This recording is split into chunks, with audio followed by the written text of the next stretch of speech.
Hi everybody and welcome back to another video on my channel. Today I thought I would do something fun and try making one of the technical challenges from the recent Stand Up to Cancer bake-offs. And although I've already been crowned Star Baker, I am still going to give it a go. I was watching, it was a few weeks ago now, the episode where they had to make Prue's pecan and maple madeleines. And so I've got a madeleine tin, I have got all the ingredients, and I've never made madeleines before, so this could go horribly wrong potentially. But I'm going to give it a go anyway, and we'll see what happens. So the first thing the recipe says to do is to preheat the oven and toast some pecan nut, 100 grams of pecan nuts for about 5 minutes, and then also melt 100 grams of butter over a high heat until it starts to brown. So I'm going to start off with that because both the pecans and the butter will need to cool for a wee bit afterwards. So yeah, that's what I'm going to start with.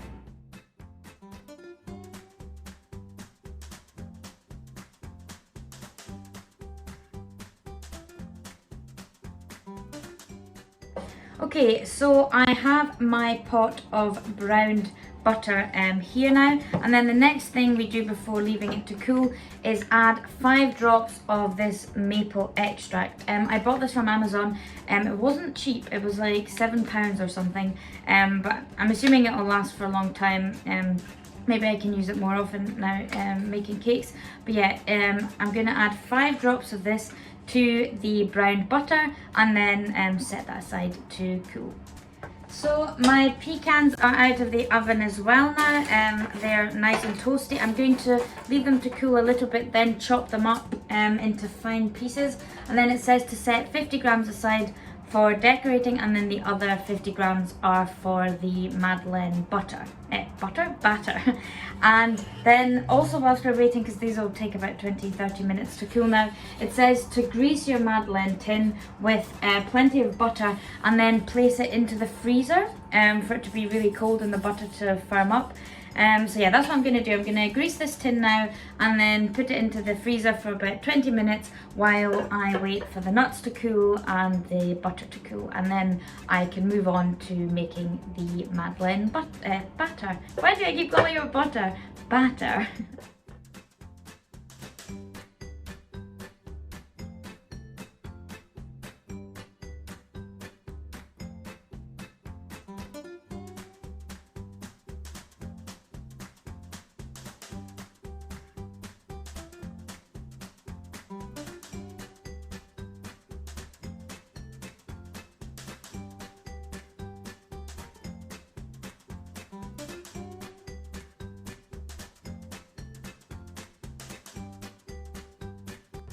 Okay, so the butter is now cold, the pecans are chopped. I've chopped half of them quite finely for the batter and the other half more roughly, and I've set them aside. They'll be for decorating.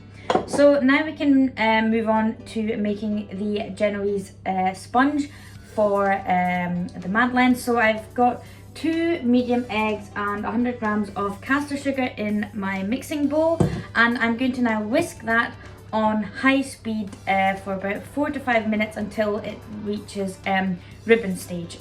So you want to be able to lift the whisk and the mixture to leave a trail on top of the rest of the mixture before sinking in. But hopefully you should be able to see what I mean in the next little clip.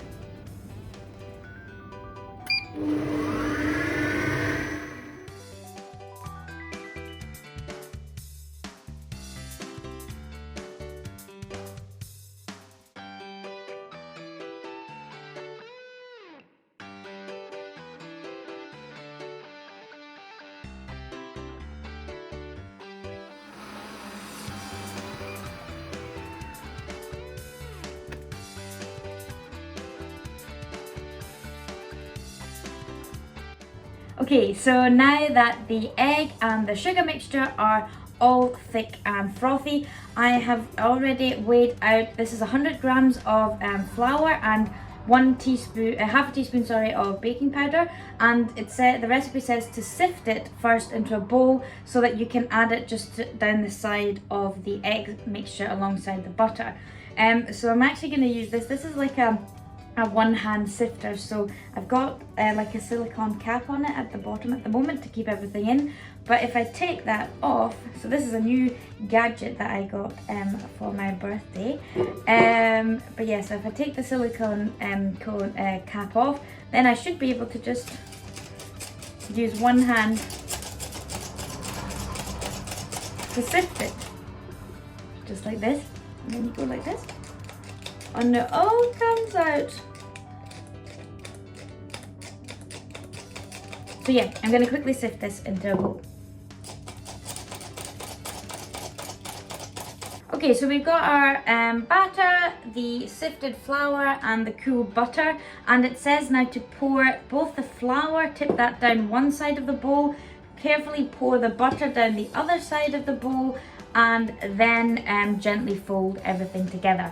And then the final stage will be to put in the chopped pecans and fold them in as well.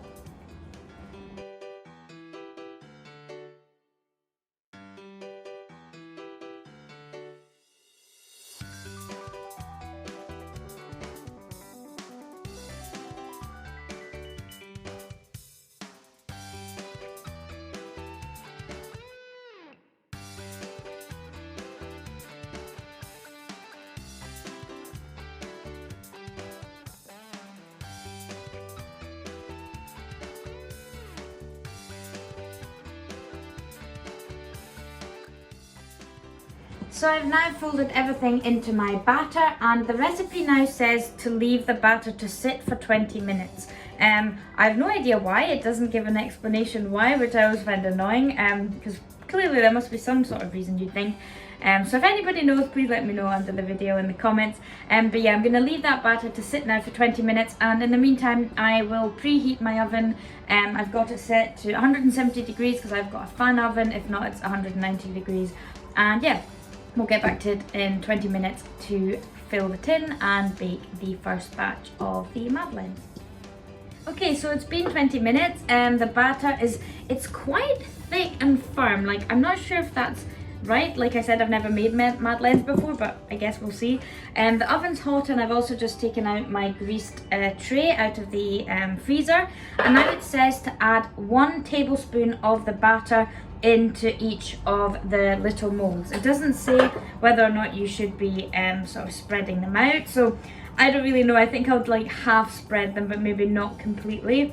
It does say that you will only need about half of the mixture this time, and then what you do is you bake them for 8 to 10 minutes, and then you take them out, put them on a cooling rack, and then you do the whole thing again. So you have to quickly wash the tin, grease it with butter, freeze it for 10 minutes, and then use the remaining batter to make more madeleines. So judging on how the first ones look, I might adapt my technique for the second round. But yeah, first of all, I'm gonna now add 1 tablespoon of batter into my madeleine tin and then bake them and see what happens.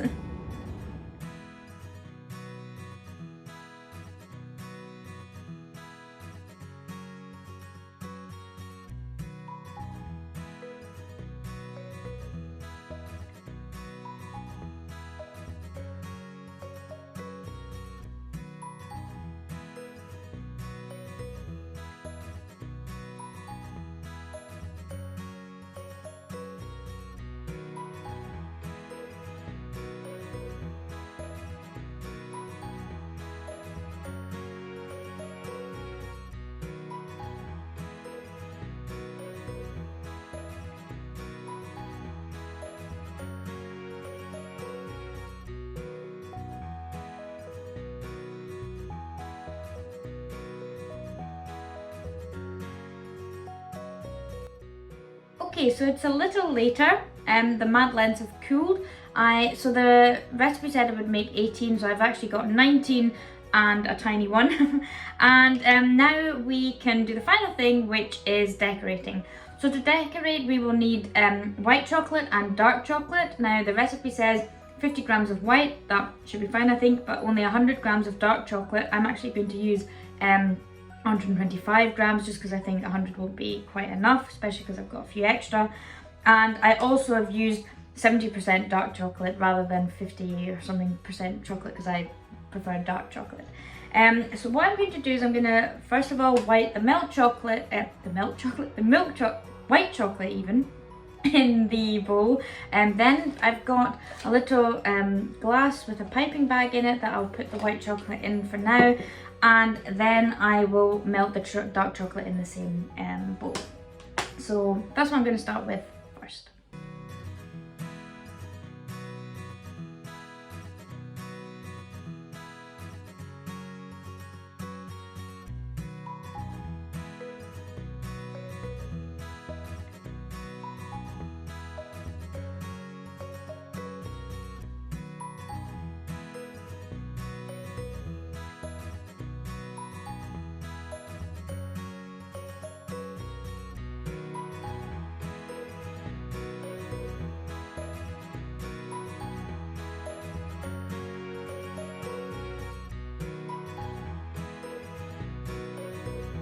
Okay, so now that both of the chocolate is melted, I've poured the dark chocolate into like a ramekin like this, or like a mold, just so that it's kind of narrower and deeper, which will allow me to just dunk the bottom third of the Madeleine into the chocolate.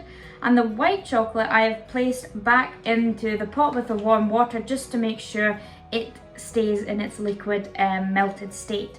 And what I'm going to do now is take the Madeleine, like so, and dip the bottom third of it in the dark chocolate, and then I'm just going to place that back onto the wire rack.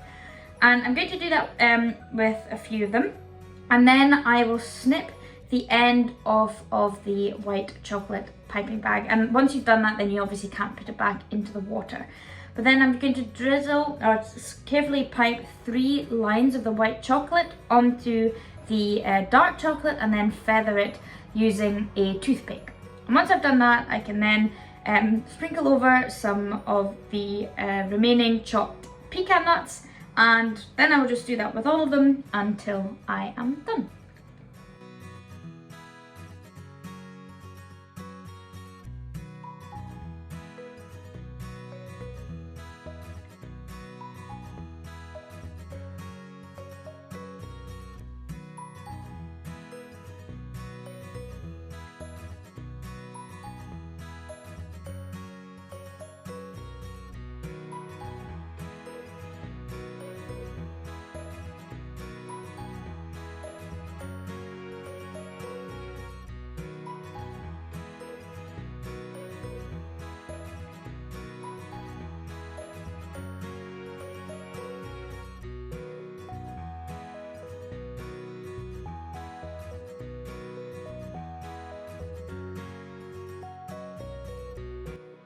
And we are finished. Ta-da!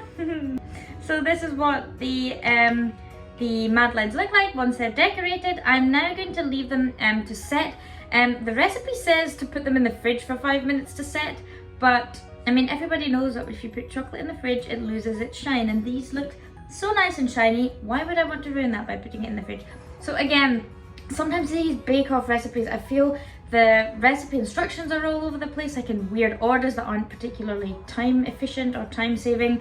They say things like put chocolate in the fridge, which if you want them to look nice, I wouldn't recommend. I also feel like there's far too many pecan nuts left, so I would put more actually maybe into the batter.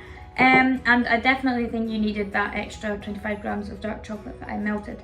So all in all, what I'm trying to say is I always put my own spin or interpretation on these recipes. I will put the recipe the way I would do it on my blog, so make sure to check that out using the link below.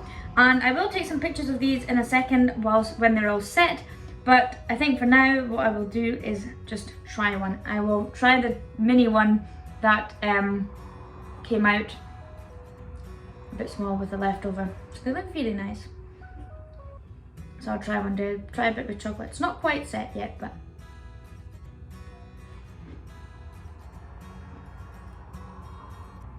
There's chocolate all over my face now.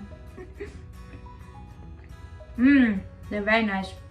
And I think I've done well in the sense that I think Madeleines need to have that sort of traditional hump at the back of it. So mine do have that, so that was good. Anyway, so that is Prue's technical challenge of the Maple and Pecan Madeleines done. Like I said, I will put my version of the recipe on my blog, which you can find using the link in the description box. If you did like the video, I'd appreciate it if you gave it a thumbs up, subscribe to my channel so that you always get notified when I upload a new video. And if there's anything you want me to make in particular, please just let me know in one of the comments under the videos and I will do my best to maybe give that a go. But yeah, thanks again for watching and I will see you next time.